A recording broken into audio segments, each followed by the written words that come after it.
Assalamualaikum warahmatullahi wabarakatuh. Saya Najmuleli dari kelas 11 Agama 1. Di sini saya akan mempresentasikan tentang ancaman negara di bidang sosial budaya serta cara mengatasinya.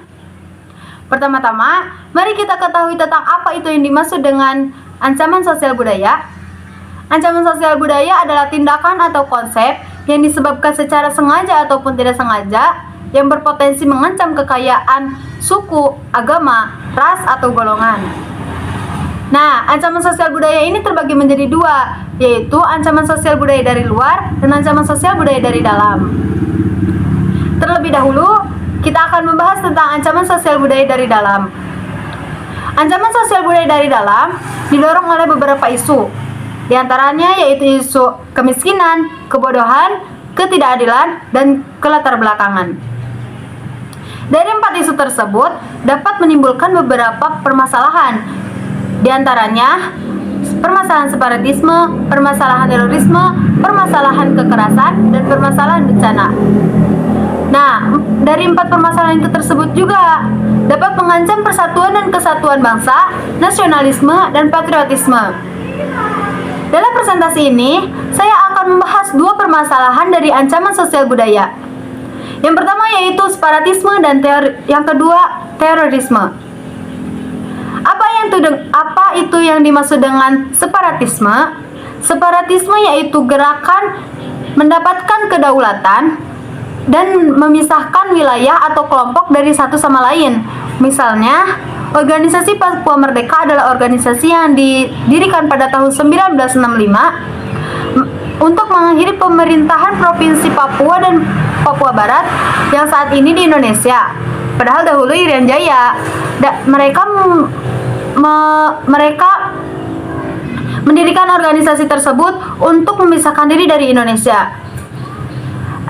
Apa itu sebab mereka memisahkan diri dari Indonesia? Mereka memisahkan diri dari Indonesia yaitu karena ketidakadilan dari pemerintahan Indonesia, sehingga mereka merasa terkucilkan dan mereka mendirikan organisasi sendiri untuk menghidupi masyarakat di wilayah mereka, sehingga mereka memisahkan diri dari Indonesia. Yang kedua yaitu terorisme. Apa itu terorisme? Terorisme yaitu perbuatan yang menggunakan kekerasan yang menimbulkan suasana teror atau rasa takut secara meluas yang dapat menimbulkan korban massal. Contohnya, pada tanggal 13 Maret 2023, mahasiswa Tasikmalaya memaksa masuk ke Hotel Grand Metro untuk protes terhadap pimpinan PJ Wali Kota Tasikmalaya karena kinerja yang tidak sesuai harapan.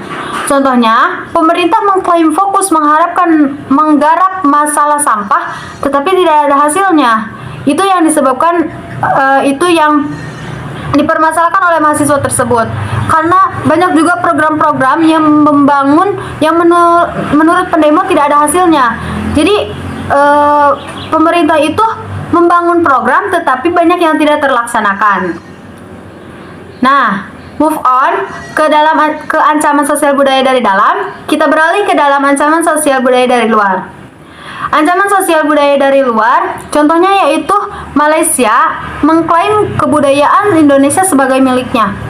Contohnya, pada tahun 2007, Malaysia mengklaim Reog Ponorogo sebagai miliknya. Padahal jelas-jelas Reog Ponorogo telah dicatat nomor 026377 pada tanggal 11 Februari 2024 bahwa Reog Ponorogo adalah kebudayaan milik Indonesia.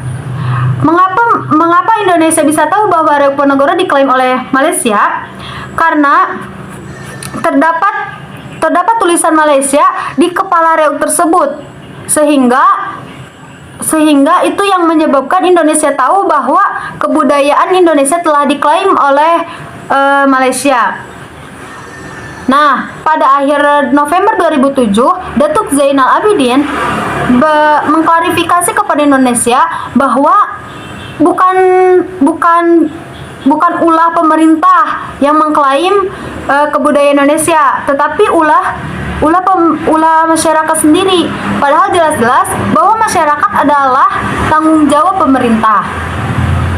Sekarang kita masuk ke dalam dampak ancaman sosial budaya dari luar, yaitu yang pertama, gaya hidup yang konsumtif, yaitu atau biasa kita dengar mengonsumsi atau memakai barang dari luar negeri. Bisa diartikan bahwa kita sebagai Indonesia tidak mencintai brand lokal, sehingga kita banyak mengkonsumsi atau memakai brand dari luar negeri. Yang kedua yaitu munculnya sifat hedonisme, yaitu kenikmatan pribadi dianggap nilai hidup tertinggi. Padahal jelas-jelas bahwa kita adalah makhluk sosial, sehingga kenikmatan pribadi bukan nikmat tertinggi, melainkan secara bersama-sama kita akan mendapatkan nikmat yang tertinggi. Yang ketiga yaitu sikap individualisme. Kita semakin kesini kita itu semakin tidak peduli kepada lingkungan hidup, sehingga kita dengan gampangnya mencaci maki seorang pengemis atau pengamen yang ada di jalanan di lampu merah. Masih banyak lagi dampak yang disebabkan oleh ancaman sosial budaya dari luar. Tetapi kalau misalkan tapi hanya itu saja yang bisa saya sampaikan dari dampaknya. Kita masuk ke dalam untuk cara mengatasinya. Cara mengatasi ancaman sosial budaya yaitu yang pertama, penguasaan iptek. Pada zaman sekarang itu kita sangat dibutuhkan penguasaan iptek, karena bukan hanya dalam tampangnya saja kita sedang dijajah, tetapi di iptek juga kita sebenarnya sedang dijajah, seperti penggunaan internet yang berlebihan, bermain game yang berlebihan, itu kita sedang dijajah oleh bangsa lain. Yang kedua yaitu penguasaan wawasan Nusantara, yaitu mengenal diri di lingkungan, baik itu dengan cara formal ataupun non formal, yaitu mandiri. Yang ketiga yaitu mengingatkan atau meningkatkan rasa cinta tanah air. Yang keempat, membangun jiwa persaudaraan. Dengan adanya membangun jiwa persaudaraan, kita akan terhindar dari permasalahan yang dinamakan dengan terorisme dan separatisme. Yang terakhir yaitu yang kelima, menyaring budaya yang masuk. Walaupun kita sebagai makhluk yang sebagai orang yang welcome gitu, mau siapapun yang masuk gitu, kita harus menyaring budaya, harus mengambil ambil yang baiknya dan tinggalkan yang buruknya.